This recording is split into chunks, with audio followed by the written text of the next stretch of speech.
So good afternoon, Astrid Davies from Astrid Davies Consulting. It's absolutely delightful to have you on my podcast. And the topic that I'm going to be covering is careers this year. So in line with careers, the underlying question of all of this is, what did your teacher say? Okay. So when we come to the end of our little chat this afternoon, I'm going to ask you, what did your teacher say? So that's going to be our final question. So I'm absolutely so overwhelmed and impressed with your background, Astrid. And I know that there's something I particularly mention to you sometimes, which I'll keep as a little bullet point for later. You know what I mean? But I thought it would be really helpful if you could tell us a little bit about your career, which is just phenomenal. Starting off from your work in retail, which you can tell us about, through to a very senior position in local government. So the start off for me is Metropolitan in London, actually studying knowledge management, which sounds like full of critical thinking and things that we have to do every day at the moment. So over to you, Astrid. Give us a sort of a potted history of your career. That would be great. Okay, thank you. First of all, Beverley, thank you for inviting me to be part of this. I'm really pleased to have the opportunity of being part of one of these. My career is something that I often use when I'm doing my training for the future leaders work that I do, because when people talk about portfolio careers, you know, I'm 54 and I'm on my fourth career at least, and counting. I don't believe that there are a preserve necessarily of the millennial group. My career didn't start in retail. I started my working life in retail. Yeah. And I can sell, honey, I can sell. The problem is that I don't enjoy it, and as you have found out, I particularly don't enjoy selling me. So I went back to college. I joined high street retail, and I worked in Oxford Street as a graduate trainee. Yes. So once I'd got my history degree, and I wasn't very good at that either, and I was kind of bumbling around not knowing what I wanted to do, and all the jobs that I wanted to do had an information qualification in them. Yes. And so I went to North London Poly, as it then was. By the time it was one of those times where there were lots of changes, and by the time the changes came through, it was London Metropolitan University. And I did a master's in information and knowledge management. So it was information management as in librarianship, and I've been a chartered librarian, but it's also information about how or studying how information and knowledge flow around an organization. And that really interested me, and I did some studies on that at the big real estate agency with whom I worked for 6 years. So after retail, I went into property. Yeah. And it really interested me, but I wasn't really hitting the spot. So when I went into the public sector, I was able then to see the difference that getting information managed properly around an organization meant, and also what that meant for leadership. And that then lit the fire, because I then thought, right, okay, I have worked for some fairly rubbish leaders. I've worked for some good ones. What makes the good ones? And then I worked out that thought process is what hundreds of other people have used, and that's how they got to be doing the leadership, executive coaching, etc., etc. It's absolutely fascinating, isn't it? Because I've sort of got my head in my head that you're this change agent, and which is, I think, what you're going to talk to us about in a moment. But all those experiences sort of lead you up to the place that you are, don't they? And it doesn't really matter how many careers you have these days. And I think at the moment they're saying you're going to have at least 7 in your life if you're a young person just starting off. So sort of from retail, which I have spoken to you about in the past, which is fantastic. And then you went to, was it Knight Frank that you actually worked for a number of years? Yeah. And then went into local authority. So give us a bit of a feel for the sort of the work that you did. I think it was Surrey Council and then Isle of Wight. I went to Surrey, and I ran their front of house information service, and then I also ended up running their e-government program. Yes. And that was working with the Cabinet Office in Whitehall, providing the Cabinet Office's IT unit with a case study, yes. which meant that I was, supporting the development of white papers, that sort of thing, which I'm a bit of a nerd. I love that kind of stuff. But the whole point was that we were doing digital citizenship, and this was in the mid-90s. Yeah. So when people start phoning me up from my LinkedIn contacts and start trying to sell me VoIP, and I'm thinking, I've had that for, I've had sort of virtual private numbering for 20 odd years, thanks. So yeah. Go away, But that stuff is very useful. Yeah. Because then you know what you know, and you're at the cutting edge, bleeding edge sometimes. Some of the things we did were not popular, but some of the things that we ended up setting up were really popular. Folk in my team set up, contact centres and really detailed, rich information sources for members of the public to use and for staff to use. Yes. So everyone was using the same data, so it was all transparent. Nice stuff. And I really enjoyed that, and I also really enjoyed the methodology of how we all moved around the county to do the work. And then from that came an interest in organisational cultural change. And I did some work around that there. But the most important thing in terms of this sort of journey is that I was trained to be an executive coach by the very marvellous people at T3. When I was at Surrey County Council, and there were a group of us that were specifically identified as people who could coach the executive team. Yeah, so it sort of took you in this direction, doesn't it? And I think also what I've noticed, certainly over the last 12 months, is that experience of working in those senior positions sort of enables you to sort of be at the top end of the curve, really, doesn't it? And to be able to help other people to get through that position. And I'm sure you found that as well. So from that, I know that you're a highly qualified coach, and I've certainly taken some coaching sessions with you, which is fantastic. And you've sort of helped to steer me in a direction, and I've helped you in others. So we've had that really great relationship now for about 2 years. And the Isle of Wight Council was the sort of the place that you sort of came into your own with this bunch of knowledge, wasn't it? Well, yes, because I'd done this executive coaching, and I was lucky that I was a program director at Surrey, so I was able to be at a level where I could work with peers. Yes. When I went to the Isle of Wight Council, it was a change for personal reasons. Yes. But when I was there, it was very clear that I was a fixer. And that there weren't many fixers. My boss at the time described me as a team automaton. And one of the people on the multi-agency group that I facilitated called me the executioner. Oh dear. In other words, not because I wear black, but because I got stuff done relentlessly, time after time. It's delivery. Yes. And that takes you straight back to the retail stuff at the start. M&S got to me when I was 16, and you cut me through and you still see green plastic gold writing. I am that old. So there is some stuff there about understanding why you do stuff, understanding how you do it. It has an impact on people. And that then enabled me to use my coaching stuff, my coaching skills, but also the toolkit. Yes. Yeah. The knowledge and the nuances, I call my stuff.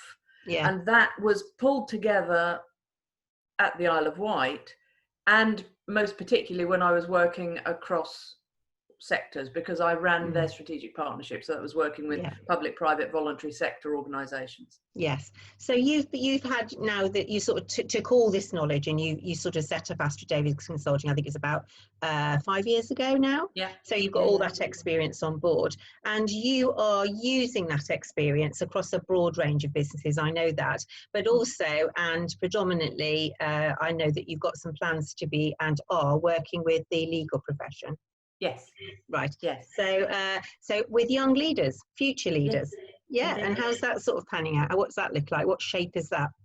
Well, I came into that, sort of fell into doing this because I thought that I have come across when I've come across firms, when I've dealt with them as a client or dealt with them as a collaborator or a partner or whatever, there's an awful lot of over-promoted professionals out there. Yes. And they're not necessarily trained to be leaders. They're not even trained to be managers. They're trained to be an officer in the Guards regiment or terribly good at cricket. Yeah. Or, or quite, very good at rugby or something. Yeah.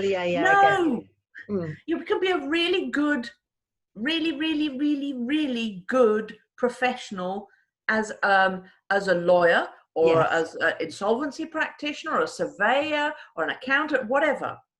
Doesn't guarantee you're going to be a good leader of people. That's right. And that's the bit where I think that's where people sort of get stuck, isn't it? Is they don't actually know how to develop those skills, and that's certainly something I think that I see in the future leaders groups that you run. Sorry to interrupt you. How is that actually going to work? How are you going to now fix that situation? Because you are the fixer, because you just said that you are the change agent. How are you going to take that into those professions to enable those young people to sort of develop their leadership style?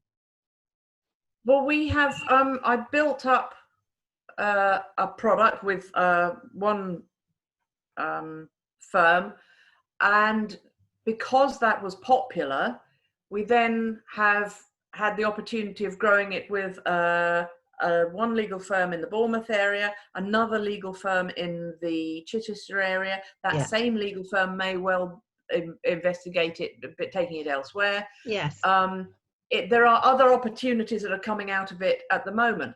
The format is really simple. It's around networking, but it's also fun. It's engaging, and they go away having met new people, made good ethical business relationships. In other words, getting them an ethical, strong business framework that's based around being a decent human in business, because you get better business that way. And also they get leadership stuff. So I'm sneaking in, John Adair or Stephen Covey or any of the other leadership models you want to use. Yes. As a bit of training, but also don't do the mistake that I did. So I'm a bit of a lab rat for them as well over their bacon butty. But it's really great, isn't it? As bacon butties. I see actually when you advertise it, you advertise bacon baps, which is great. Is all what you're actually doing is giving people strong roots, really. Yes. Which is the a really great place for them to start. And I've had to look at some of those things with you, and it's I think just what you offer them is incredible. And you see, what people don't know, and this is why I wanted to do all these talks with people, is the fact that you have got this wonderful range of qualifications and experience and different environments, and you're actually now bringing that to young people to enable them to be really good and flexible leaders themselves, as they progress with their own careers. That's what we do. Yeah. Learn from me. Don't make the bloody silly mistakes I've made. Yeah, but don't you get to that stage? I've had that conversation with a couple of people actually of late, and they've been saying the same thing. The reason I do what I do is to help other people to be successful more quickly, and it's whether or not they want to take on board that information, isn't it, really? And I think that's absolutely right. I mean, to be perfectly honest, lots of people, when they get into coaching because they like people. Yes. That's not me. No, I am a misanthrope. I don't particularly care for people. Yes. I particularly like animals. People seem to be carrying up an awful lot at the moment. Yeah. But what I do like is when people are good to people. Yes, that's right. If I can play a part in them understanding how to do that in a way that makes them and others money, so that they keep their eye on the prize. Covey always teaches us the main thing is to keep the main thing the main thing. My favourite quote of all time, bar none. And the reason for that is because it's about focus. Yeah, that's right. And that's the way it goes, isn't it? So what's the future from here then, Astrid? I know that you've got one or two projects on the go which are really exciting, and you've got this amazing communications program just about to kick off, and all sort of starting. So what's the future for ADCL? What's the future for you?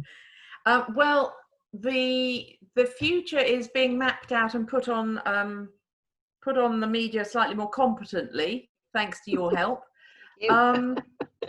if I was any better, if you were dealing with someone who was normal, who could actually sort this stuff, then I'd be flying by now. But you have your work cut out with me, you know you do. But the things that I'm starting to market are very clearly the products that I put out. And the products fall into 3 real categories. My website is being done beautifully and will be launched later on in this month. And when that's launched, it will make it very clear what the offer is. So there's a change agency, which is part of the fact that I'm a Prince 2 practitioner. So I can do the project and program management bit within a change program. I think you're writing a training course on that at the moment as well, I think. I'm writing a training course on that for Aspire. And yes, I know I've got to finish it. But there's also part of me is part of the Change Makers group. Yes. And then my coaching and mentoring is either one-to-one. I've trained as an executive coach, so I tend to coach in business. I tend not to do the life coaching bit because I'm not that convincing as a life coach. But in terms of business coaching, helping people get their mojo, helping people get their focus, helping people just get a bit of the JDI about it. Just do it. Yeah. Yes. Yeah. Some folk need that. And that is what I can do. But what I don't do is the American sort of coaching, which is like a sports coaching, telling people how to do it. I lead people to a place where they can make their own decisions, because that enables them to make a richer decision. So they make the decision for themselves. It therefore embeds, and the change lasts longer as a result. So I've got some other projects coming up that are to do with future leaders, which are looking quite exciting. And I'm starting to have hopefully have something to announce about that in spring of next year. Yeah, that's very exciting. I'm looking at intellectual property. I've spoken to some lovely people about intellectual property and some designs, and we're at the exciting product about to get registered to launch stage. So that will be, I can't wait for that. But I'm also doing some more webinars because, you know, as with everybody through lockdown, although I have to say I used to use video calls anyway. To coach, I'm doing a lot more training and webinar hosting where I'm facilitating people's learning. I've got some more of those coming up in the next few weeks, which is exciting. I really love doing that.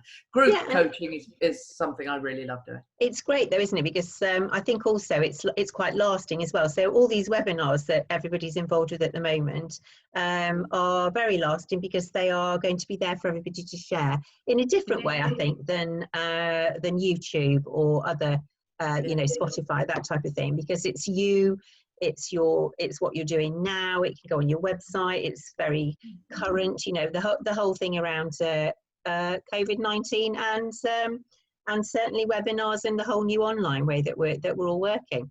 So there's a question I'm going to ask you, Astrid, which has got some really funny responses actually, is what did your teacher say? Well, most of them, if I'm honest, said, stop talking. And that is actually something that although I used to really resent it, because often, and I know this sounds really horrible, but this is completely truthful, I often was actually explaining what was going on to other kids in class. And I used to get done for talking, which was a shame. But I can claim a couple of science O-levels for other people on the basis of that.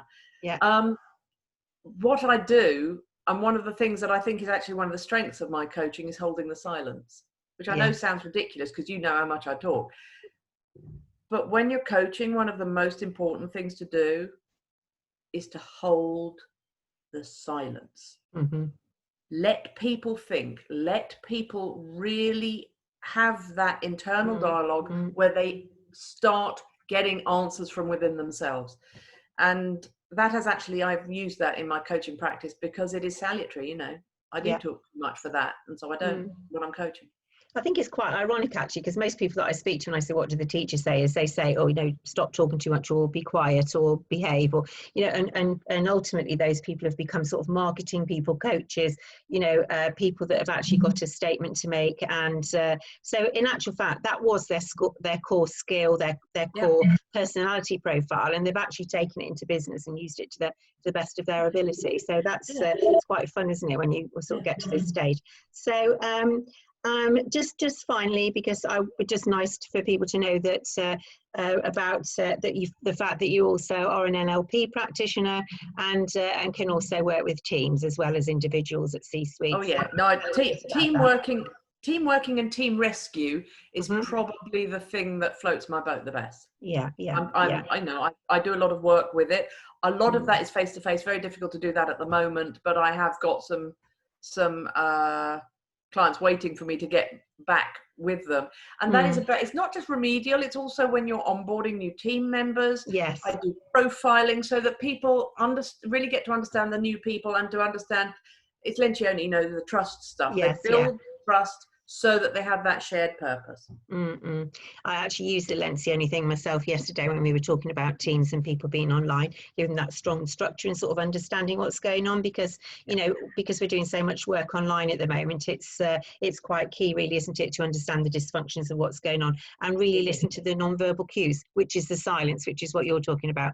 So it's been an absolute pleasure as always, Astrid, and and I enjoy every bit of work that we've done together over the last year or so, and just to say thank you very much, and I wish you so very, very well with your business moving forward in the next year or so, and your great launch next spring. Well, thank you so much for having me. Lovely to talk to you as always. And good luck. I'm looking forward to doing my homework for Academy, and looking forward to be part of that too. Okay, well, I'll speak to you very soon, and it's been lovely to talk to you, Astrid. Thank you so much. Thank you. My pleasure.